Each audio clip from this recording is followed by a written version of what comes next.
like that? Well, actually, a lot of us were aware of Mount St. Helens eruption, and there's a canyon that was actually formed when Spirit Lake, which was a lake that Spirit Lake ended up catching a lot of the runoff from Mount St. Helens, the melted snow. The melted snow and mud just kind of slurred into the lake. And eventually the lake, it breached a dam. And that was about 2 years after the original eruption of Mount St. Helens. And this is the kind of damage that it created. And again, a dam breach created canyon-like formations. And these canyons are about 100 feet deep. So, and a lot of this it was partly the ash from the eruption, and it was partly soil that was nearby. Actually, a lot of secular geologists, as I'd kind of mentioned before, are starting to believe that the Grand Canyon was probably a catastrophic event. Now, here's the big rub now. So you can kind of see, hold on, mess up my mouse. So this is the basement right here, and this is where the Colorado River has been eroding after it got through the sedimentary layers. You can see these sedimentary layers are tilted up, and then you see all of these other layers on top basically laid flat. Now, the creationist perspective of this formation is that that's the original Earth. That's, you know, the rock that God created originally. These other layers were possibly gradual layers that had formed prior to the flood, and the horizontal layers are actually flood layers. And again, there's no, and part of the reason is because these bottom layers actually don't have that many, in fact, there's no fossils in them. And an old Earth geologist would say, well, there's no fossils because life had not existed yet. In other words, single cell life had not created fossils yet, so we didn't have any fossils down at that level. And then we got more as we went up higher in the layers. The creationists would say, well, no, the flood actually started trapping things in the layers because it was catastrophic. Things were happening quite suddenly. So now what's the contention if they're kind of coming around to a flood perspective or a catastrophic view of the Grand Canyon? So let's kind of take a look at the land around the Grand Canyon. I don't know if you guys can see this. It's called the Grand Staircase. Okay, so you see the Grand Canyon's here, and then you can see that the sedimentary layer literally folds down. Now, this is because of that uplift. It's called the Kaibab uplift, and it's just basically because the land underneath it pushed all those sedimentary layers up. But basically, way back here is Bryce Canyon. So just kind of, the layers kind of keep going up and up and up and up on top of each other until they get up to Bryce Canyon. And then what's interesting is right here, they're just cut off. I mean, all the layers are cut off. It appears that there was either an ocean or a river flow that was coming through, and that would basically be Nevada, and kind of ripping that sedimentary layer off or eroding it. And it's, you know, if you go through there is Zion National Park, there are all kinds of cool sites along the way, and they're really signs of some amazing erosion events. And so from a creationist perspective, you can kind of see the different ridges. That's where creationists or young earthers believe that there was this sheet flow. So as the Colorado Plateau was lifting up, they were getting sheet flow, and that was not, so that would have been closer to the flood than the Grand Canyon. And then when the Grand Canyon was formed, that's when it was breached by either a glacier lake. Well, they don't believe the Ice Age went that far south, but probably a water lake that had just breached soft sedimentary layer. So let's look about some more facts. So what's interesting about these layers, and this is a picture kind of to the east of the canyon, and you kind of saw the Grand Staircase. You could kind of see this folding of the sedimentary layers. And so the argument from a young Earth creationist is, so if these layers laid down over millions of years, they would have hardened. Each layer would have hardened. And then as you got that uplift all of a sudden happening, which nobody's debating that the uplift happened after the layers were there, then they would have cracked. It would have cracked because they would have been hard rock. So it doesn't take long for these sedimentary layers to form rock. So if the uplift happened after they had hardened, it would have cracked these rocks. But what we actually see is folded soft layers, as if it was at least still kind of mud when a lot of these layers were kind of driven up through. Now we see cracked rock. If you go down I-70, you'll see a lot of tectonic activity that's cracked rock. So it does crack. I mean, when you have an upheaval, it will crack it, and the Rocky Mountains are full of evidence of that. So you can see where, there's soft layers and where there are cracked layers.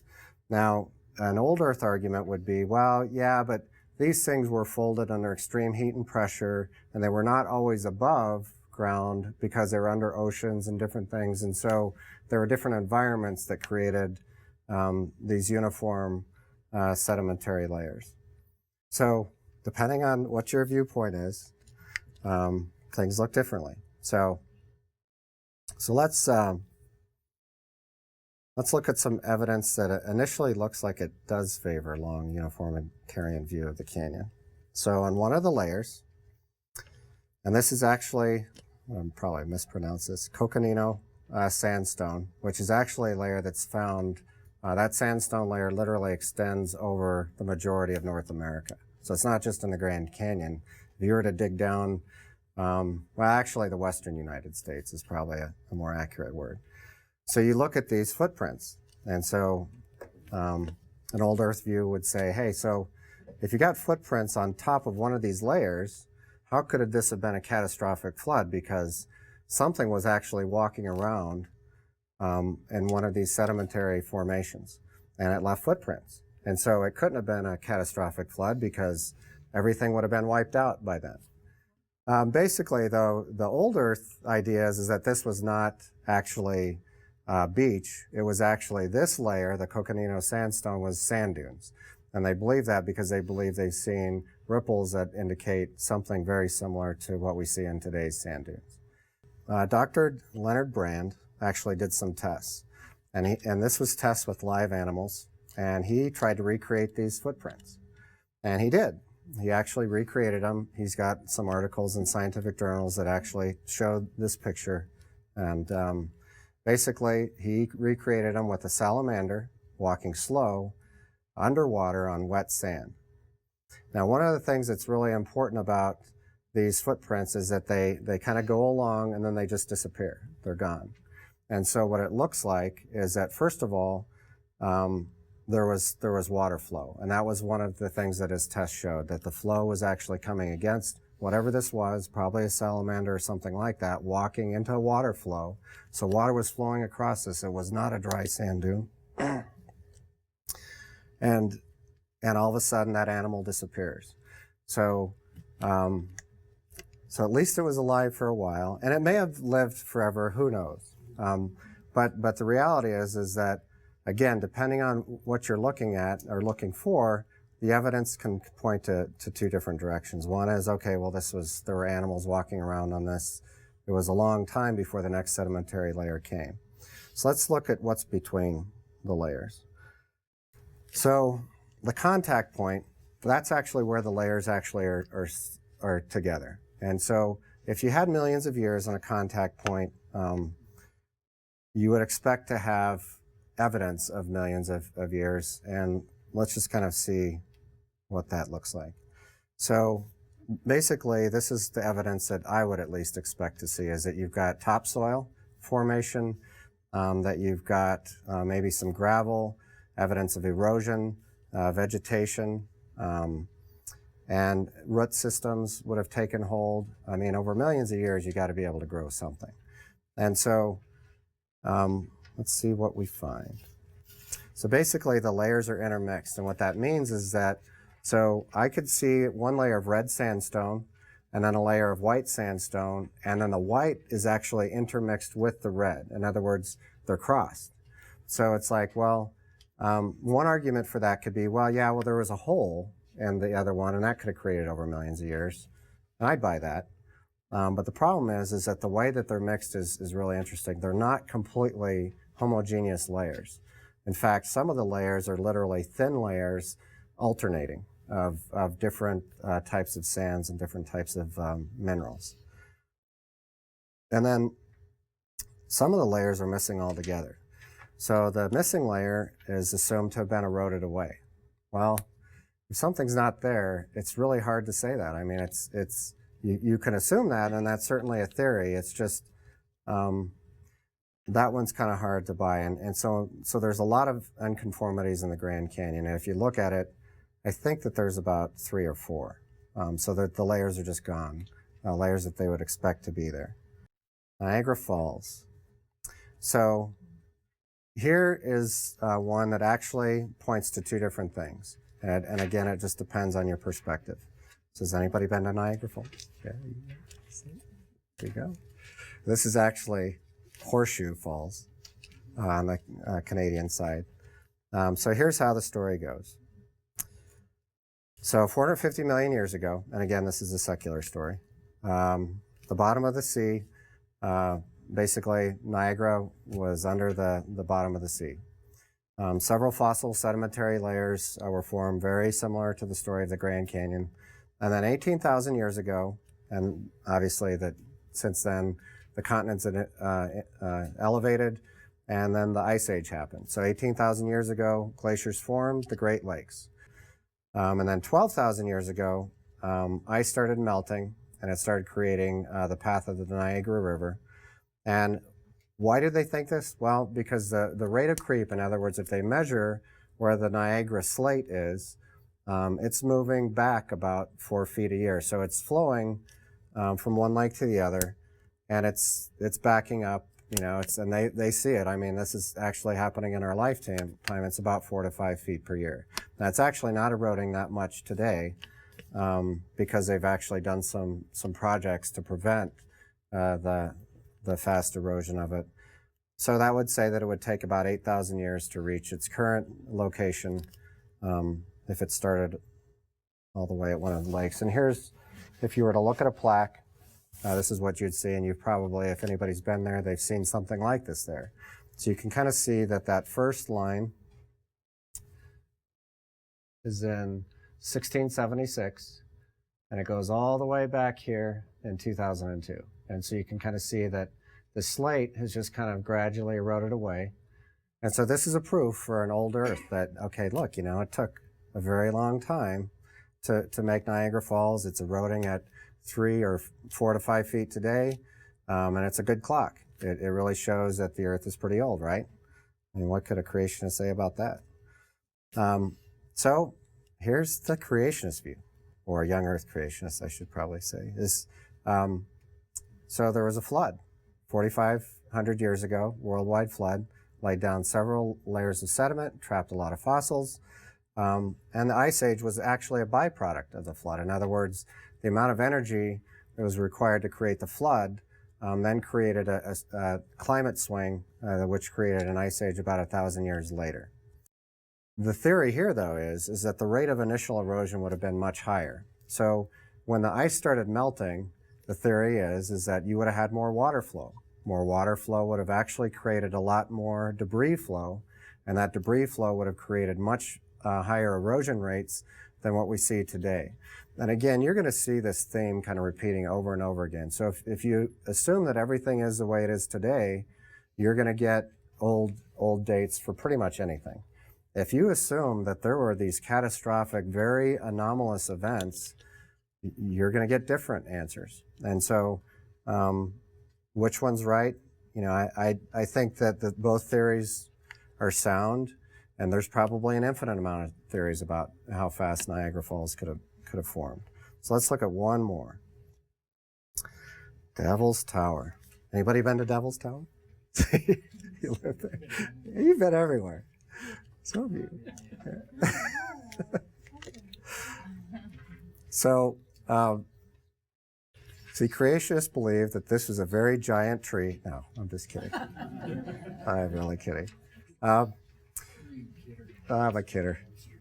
So what is this thing? And just to give you some perspective, that's a guy actually climbing in the middle of one of those folds. So it's gigantic. So so that kind of gives you a sense of how big this formation is. It's hard to kind of get the breadth of it in a picture. And so, again, these are kind of facts that are agreed on by creationists or young Earth creationists and old Earth geologists alike. But basically, it's magma, and it's protruding about 3,000 feet above the adjacent land. So it's very tall. And so one theory is that it's a laccolith, and what a laccolith is, it's a laccolith. Spell checker doesn't agree with that word, but it's a word. So it's volcanic lava that basically protruded through sedimentary rock, and it basically never reached the surface. In other words, it kind of dead-ended. It never created a volcano or anything. And then the other theory is that it's a volcanic plug. In other words, it is the neck of a volcano, and it basically, the lava that was in the volcano hardened, and it's just kind of stuck there. You can see that there's preserved columns that are rising up the side. They're very clear. You know, when you look at them, it's very clear when the guy's like climbing in the middle of one. And they're very preserved. They're very defined columns. And there are also evidence of two erosion events on that column. There's a top erosion. In other words, if you climb to the top, you would see scratch marks. You would see evidence of erosion on the top, and you also see evidence of erosion along the sides of this. And again, those facts and those ideas, not debatable. Those are just the facts. So the old Earth idea is that way back in history, 150 million years of sedimentation, oceans advancing and receding, created several sedimentary layers. Now, the Rocky Mountains and Black Hills formed 65 million years ago, and basically the magma, so after the uplift happened, the magma was then pushed up through sedimentary layers 40 million years ago. And again, then after that, these advancing and receding oceans then eroded away sedimentary layers that were next to the magma, eroding it over about 40 million years. So that's kind of the story. So what about young Earth creationists? Well, so again, very common theme here, flood geology 4,500 years ago or so. Tectonic forces with the flood. In other words, you got a lot of water, it's pushing down on the land, things are shifting around quite a bit. And there's molten lava beneath a lot of that shift, and there's very weak layers that these continents are laying on. And so the belief was that while the flood was happening, this magma actually happened underground. In other words, it erupted into the ground and it never went anywhere. It just kind of created this cone and it stopped. So it was going through sedimentary layers, but it never made it to the top. After that, the Rocky Mountains and the Black Hills, elevated, pushed it up. During the initial sheet runoff, basically it took a lot of the top erosion. It kind of lopped off the top of this form so that it was flat. Because again, that's where a lot of the water was moving off really rapidly when these tectonic forces are pushing up a huge plateau. And so during that initial sheet runoff, it actually cut off or eroded off the top of the formation. And then later, the river flows eventually eroded through soft sediment the rest of the surrounding layers next to the magma. So let's kind of look at what the facts say. So this is one where I personally believe that the flood geology reasoning is actually better. So if that formation stood out in the elements for 1 million years, it would probably show, in other words, if you can imagine, it's kind of covered, just the tip of it sticking out, then a little bit more, then a little bit more, you would see kind of this gradual erosion. If you've ever kind of eaten like a Tootsie Pop that's wrapped or something, you kind of, you lick part of it and then it kind of gets these ridges, right? So that's what would have happened to this if it were eroded over millions of years. The next thing is that, and this is actually happening today, there's a lot of freeze-thaw cycles. So ice kind of gets in these cracks, it freezes, it thaws. When you look at our roads after a good winter, there's lots of potholes. It creates those things in rocks too. In fact, it's creating those kinds of things today. And if you kind of take that freeze-thaw cycle back several years and through an ice age, now you get some major damage that would have happened to that structure, you wouldn't see these really well-defined columns along the sides of it. Well, if the sides were gradually eroded, you would see, erosion, side erosion. In other words, you wouldn't again see these well-defined things unless, for some reason it was actually created like an upside-down bell and it just automatically eroded the right way. Okay, so a lot of people think that Charles Darwin was the guy that kind of came up with the old Earth ages. That's actually not true. In fact, geologists, James Hutton and Charles Lyell, 1700s and 1800s, before Darwin's time, actually came up with an old Earth idea. Now, their idea was, initially, maybe it's 70,000 years old. And what they were doing is they were kind of the fathers of uniformitarian geology. They said, okay, I think the world's got to be older than the Bible says, because, there's things that just kind of gradually erode, and so they kind of used a lot of these erosion events as clocks. And so basically, that's where an older Earth came from. And then as time went on, the Earth got older and older as they kind of found different things to kind of where we are today, where it's about 4.5 billion years old. There's kind of a problem here, though. So sedimentary rock is kind of what we have, and that's the majority of what we have through most of the layers where we have fossils. It's most of what we're trying to establish relatively recent history, geologically speaking. So let's kind of talk about what geologists use to date sedimentary rocks. So this is just kind of a quick excerpt. So Joe tells Ed that he found a rock dating 100 million years old. So Ed says, so how do you know the rock is 100 million years old?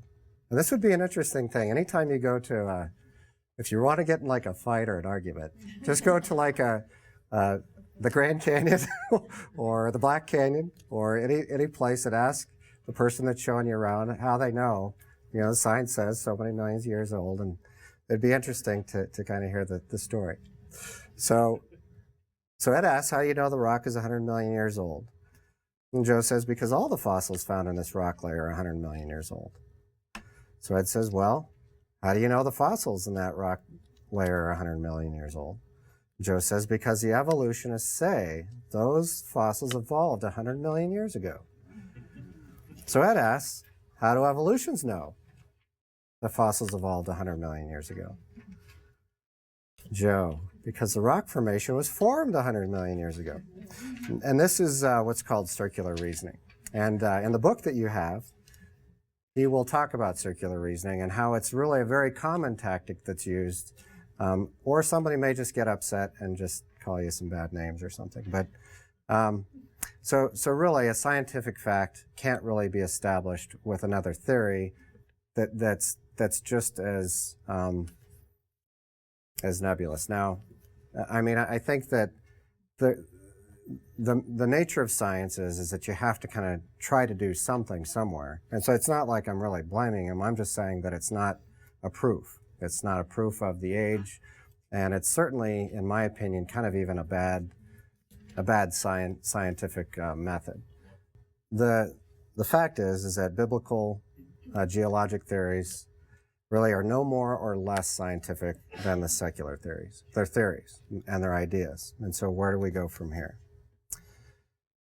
So today I've really kind of tried to prove, well, not really prove, but at least state, that the evidence supports the biblical accounts. I mean, I think it really supports a worldwide flood. And I think that, I think you can look at it both ways. You could also say, well, it supports oceans receding and going back and forth too. But I think that the Grand Canyon is actually more of a testament to catastrophic events than uniformitarianism. And the geologic evidence illustrates a core foundation was upset and dramatically uplifted. I mean, you can see just dramatic changes. You go through the Rocky Mountains, like I said, there is just amazing evidence of things that just appear to be major catastrophes. And caused by large volumes of water that we don't have today. I mean, Grand Lake, that's it. That's what we got for the majority of water that moves out of Colorado going west and then diverted back east. And there's multiple sedimentary layers, and there's layers all over the earth.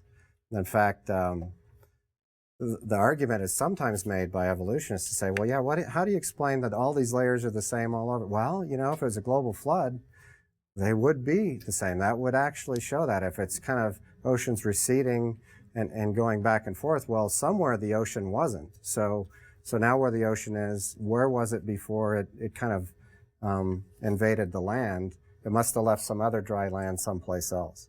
And so you'd think it'd be kind of back and forth. In other words, a layer would be here, then a layer would be there, and then a layer would be here, but it's not. It's actually, layers are consistent. The marine fossils buried all over at very high altitudes. I mean, you look at the highest mountains, like I said, if you want to look for fossils in Colorado or in the Rocky Mountain regions, you'll see them all over. And so there is evidence, and both secular and biblical geologists would say, yep, fossils all over the place. So there's tectonic and volcanic activity, and there's evidence of it. And we don't actually see as much volcanic activity today as there was. So, you know, we hear about the earthquake in Haiti.